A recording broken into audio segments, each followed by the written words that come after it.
नहमदुहु नुसल्ली व नुसल्लिमु अला रसूलिहिल करीम अम्मा बाद फ़अऊज़ु बिल्लाहि मिनश शैतानिर रजीम बिस्मिल्लाहिर रहमानिर रहीम।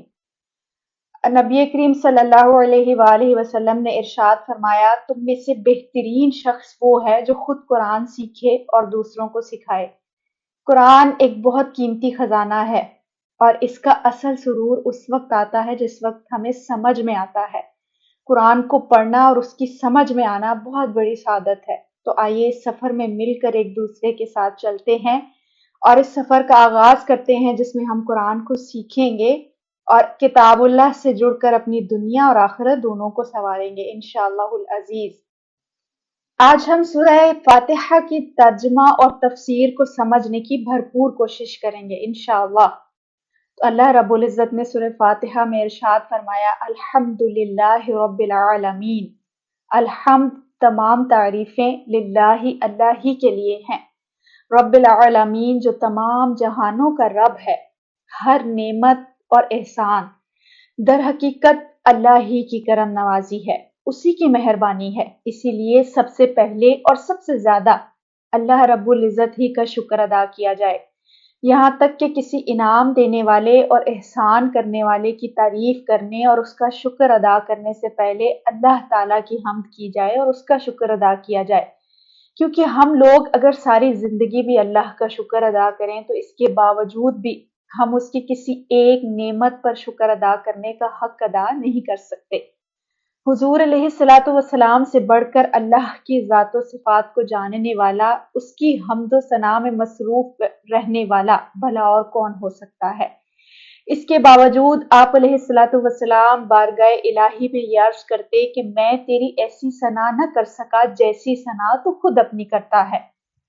फिर अल्लाह ताला ने फरमाया अर्रहमानिर रहीम, जो सबसे ज्यादा मेहरबान और सबसे ज्यादा रहम करने वाला है। अरे वही तो है जो अपने बंदों को रहमतों के साए में ढांप लेता है और मेहरबानियां करता है।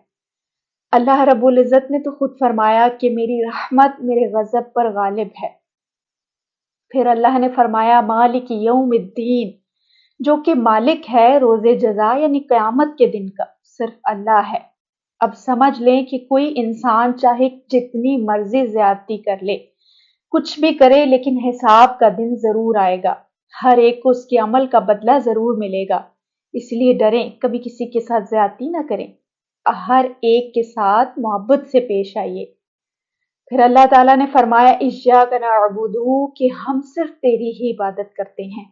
व इय्याका नस्तईन, और तुझी से मदद तलब करते हैं। ज़मीनों आसमान की तमाम हाजात के लिए सिर्फ अल्लाह ताला के सामने दस्ते सवाल दराज करना चाहिए। हुजूर अलैहिस्सलातु वस्सलाम की हयात तय्यबा हमारे लिए नमूना है। आप अलैहिस्सलातु वस्सलाम ने मुख्तलिफ गज़वात में कुफ़ार के खिलाफ गलिबा और फतह के लिए सिर्फ और सिर्फ अल्लाह ही के आगे हाथ उठाए हैं। अपने रब से ही मदद और कामयाबी की दुआएं की हैं। इसी से बीमारी में शिफा के लिए दुआ की है। याद रखिए कि हमारे रब ने तो हमसे खुद फरमाया है कि तुम मुझसे दुआ करो, मैं तुम्हारी दुआओं को कबूल करूंगा। और फरमाया मैं तुम्हारी रगे जान से भी ज्यादा करीब हूँ। तो इससे ज्यादा तो कोई और करीब हो ही नहीं सकता। तो फिर मालूम हुआ कि सवाल कोई भी हो, मांगना सिर्फ अल्लाह से है। अपने हाथ सिर्फ और सिर्फ बारगाहे इलाही में उठाने हैं। और वही तो है जो उठे हुए हाथों की लाज रखता है और बड़े खूबसूरत अंदाज में रखता है। तवज्जो कीजिए कि जो शख्स अपनी हाजात पूरी कराने की नीयत से किसी बीमारी से शिफा के लिए या औलाद की तलब के लिए कोई भी जरूरत हो, उसके हुसूल के लिए औलिया अल्लाह के मज़ारात पर जाकर उनसे बराह रास्त मदद मांगता है, तो वो शख्स सीधे रास्ते से गुमराह हो गया, क्योंकि ऐसा करना हरगिज जायज नहीं। ऐसा करने वाला शख्स अल्लाह की शरीयत से दूर हो गया और उसने जमाना जाहिलियत के बुत परस्तों जैसा काम किया। एक बार दिल की निगाहों से देखिए, जरा अपने दिल की जानिब तवज्जो कीजिए। जो रब रगे जान से ज्यादा करीब है उसका तस्वुर कीजिए और फिर अपने दिल से पूछिए कि अब भला कोई ऐसा काम है जो अल्लाह की कुदरत से बाहर हो। हरगिज नहीं। सिर्फ वही जात है जो सब कुछ करने पर कादिर है। कुरान हमें सिखाता है कि अपनी हाजात सिर्फ और सिर्फ अपने अल्लाह की बारगाह में कहनी है। کہ اللہ سے مدد مانگنی ہے اور اللہ ہی کی عبادت کرنی ہے۔ اب ذہن نشین کر لیں، ایک یہاں پر اہم مسئلہ یہ بھی ذکر کرنا چاہوں گی کہ قبروں کو سجدہ کرنا، ان کا طواف کرنا اور فائدے کے لیے صاحب قبر کی نظر ماننا، قبر کے سامنے جھکنا، یہ تمام امور ناجائز و حرام ہیں۔ ان سے بچیے اور اسی راہ پر چلیے جو اللہ نے ہمیں قرآن میں سکھائی ہے، اور پھر فرمایا اہدنا الصراط المستقیم، کہ ہمیں سیدھا راستہ دکھا، یعنی وہ راستہ جو تیری رضا کا باعث ہو، جو ہمیں کامیاب کر دے۔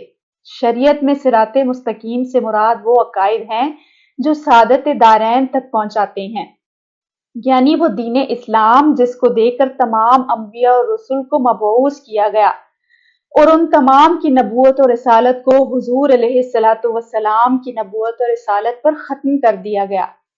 جس دین سے اللہ اور اس کے رسول صلی اللہ علیہ وآلہ وسلم کی اصل معرفت ہو اور تمام احکام شریعہ کا علم ہو، وہ صراط مستقیم ہے۔